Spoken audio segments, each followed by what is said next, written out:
जय मसीह की सभी को परमेश्वर का धन्यवाद हो आज एक बार फिर से सुंदर समय के लिए। मेरे प्रियो, मैं आशा करता हूँ आप सब लोग परमेश्वर में आनंदित और मगन हैं और सब को प्रभु ने संभाल के रखा है। प्रभु के नाम की स्तुति हो।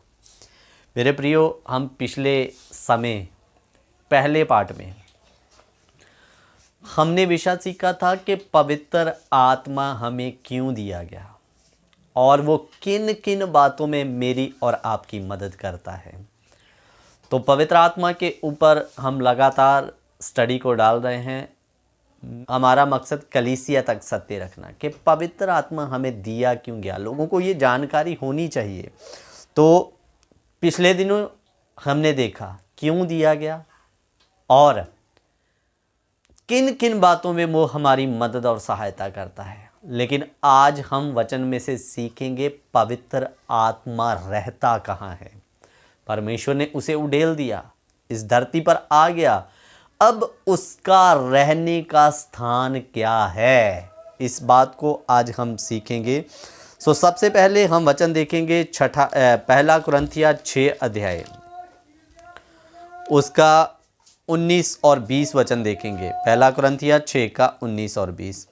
क्या तुम नहीं जानते कि तुम्हारी देह पवित्र आत्मा का मंदिर है और जो तुम में बसा हुआ है और तुम्हें परमेश्वर की ओर से मिला है और तुम अपने नहीं हो। बोलो हालेलुया। इधर में लिखा, क्या तुम नहीं जानते कि तुम परमेश्वर के आत्मा का क्या हो, मंदिर हो, जो तुम में बसा हुआ है। मेरे प्रियो, परमेश्वर के रहने या पवित्र आत्मा का रहने का स्थान कोई बड़ी इमारत या गिरजाघर, कोई गुरुद्वारा, कोई मंदिर नहीं है। परमेश्वर का आत्मा रहता कहाँ है? मनुष्यों के शरीर में।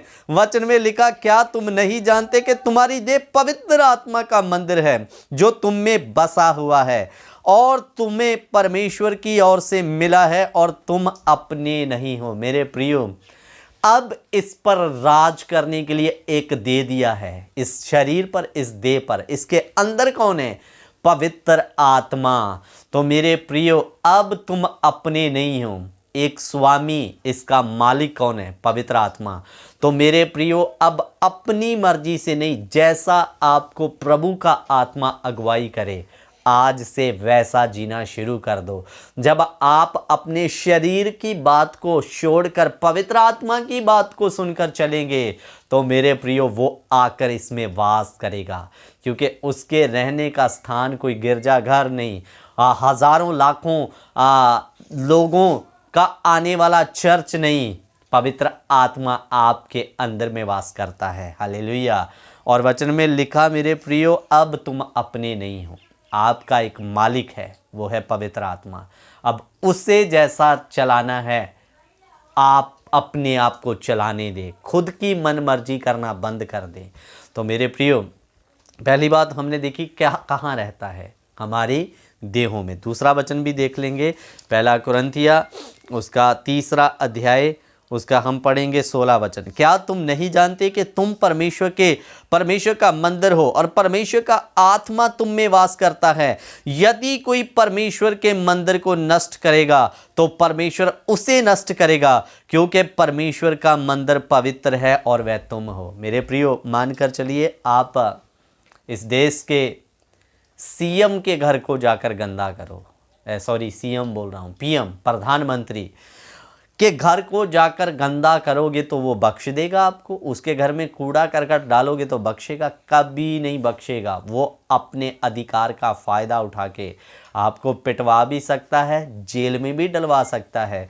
और मेरे प्रियो, जब एक प्रधानमंत्री के घर को गंदा करने से सज़ा मिलेगी तो ये हमारी देह परमेश्वर का मंदिर है और परमेश्वर का आत्मा इसमें वास करता है। इस देह को गंदा करोगे, परमेश्वर के मंदिर को गंदा करोगे तो बख्शेगा नहीं। वो लिखा, अगर तुम उसके मंदिर को नष्ट करोगे तो वो तुम्हें नष्ट करेगा। कितने लोग आज नशा करने के द्वारा इस मंदिर को नष्ट कर रहे हैं, पाप के द्वारा नष्ट कर रहे हैं, गाली गलौच व्यभिचार के द्वारा इस देह को नष्ट कर रहे हैं। अगर आप परमेश्वर के घर को गंदा करोगे, खराब करने की कोशिश करोगे, तो वो बख्शेगा नहीं, हमें नष्ट कर देगा मेरे प्रियो। इसलिए जब मनुष्य के घर को गंदा करोगे, वो नहीं बख्शेगा, तो वो परमेश्वर आपको कैसे माफ़ कर देगा। इसलिए आपकी देह परमेश्वर का मंदिर है, इसे साफ सुथरा रखें। साफ सुथरा रखने का मतलब रोज़ नहाना नहीं है, नहाएं, 3 बार नहाओ, उसमें कोई शक की बात नहीं। लेकिन मैं जिस सफाई की बात कर रहा हूँ, हमारे अंदर से बुराई दूर होना है मेरे प्रियो, पाप जाना है। जो हम दारू पी के अपने शरीर को बर्बाद कर रहे हैं, वो अंदर से नशा छूटना है, तो तब परमेश्वर का आत्मा इस शरीर में वास करेगा। अगर आप इसको नष्ट करोगे तो प्रभु आपको नष्ट करेगा, क्योंकि आपका शरीर ही उसका मंदिर है। और मेरे प्रियो, लास्ट में एक वचन पढ़ेंगे, 2 कुरिन्थियों 4 अध्याय, उसका पढ़ेंगे 7 वचन। परंतु हमारे पास वह मिट्टी के बर्तनों में रखा है कि जे असीम सामर्थ हमारी ओर से नहीं वरन परमेश्वर की ओर से ठहरे। वचन में लिखा, परंतु हमारे पास वह धन मिट्टी के बर्तनों में रखा है कि यह असीम सामर्थ हमारी ओर से नहीं वरन परमेश्वर की ओर से ठहरे। हालेलुया। मेरे प्रियो, पवित्र आत्मा इस मिट्टी के बर्तनों में रखा गया है। ये मिट्टी का बर्तन शरीर को क्यों कहा गया? क्योंकि परमेश्वर ने आदम को मिट्टी से रचा और साथ में कहा तू मिट्टी से निकाला गया, मिट्टी में मिल जाएगा। तो ये शरीर मिट्टी के बर्तन है। और मेरे प्रियो, ये कीमती धन इस मिट्टी के बर्तनों में रखा गया। तो इन आयतों के द्वारा हमने समझा पवित्र आत्मा रहता कहाँ है, मेरे और आपके शरीर में। लेकिन उसके लिए सबसे पहले आपको पवित्र आत्मा अंदर आए, साफ होना पड़ेगा, अपने शरीरों के अंदर से बुराई को निकालना पड़ेगा। पवित्र आत्मा आपके जीवन में कब्जा करेगा, फिर जैसा वो चलाए वैसा चलना होगा, क्योंकि वचन में लिखा अब तुम अपने नहीं रहे। तो मेरे प्रियो, सबसे कीमती धन जो पवित्र आत्मा है वो परमेश्वर ने हमारे शरीरों में रखा है। इसलिए अब ये शरीर आपकी मर्जी से नहीं चलेगा, पवित्र आत्मा की मर्जी से इस शरीर को चलने दीजिए, क्योंकि लिखा अब तुम अपने नहीं रहे, तुम्हें किसी ने अपने लहू से मोल ले लिया। और इस शरीर पर अब केवल पवित्र आत्मा का कब्जा होना चाहिए। सो मेरे प्रियो, मैं आशा करता हूँ इस वचन के द्वारा आप सभी को आशीष मिला। अगर आपको अच्छा लगा तो पवित्र आत्मा को कहें, पवित्र आत्मा आप मेरी देह पर नियंत्रण करें, इसे चलाएं। सो प्रभु इन वचनों के द्वारा आप सबों को आशीष और बरकत दे। जय मसीह की। God bless you. Prabhu Ashish they.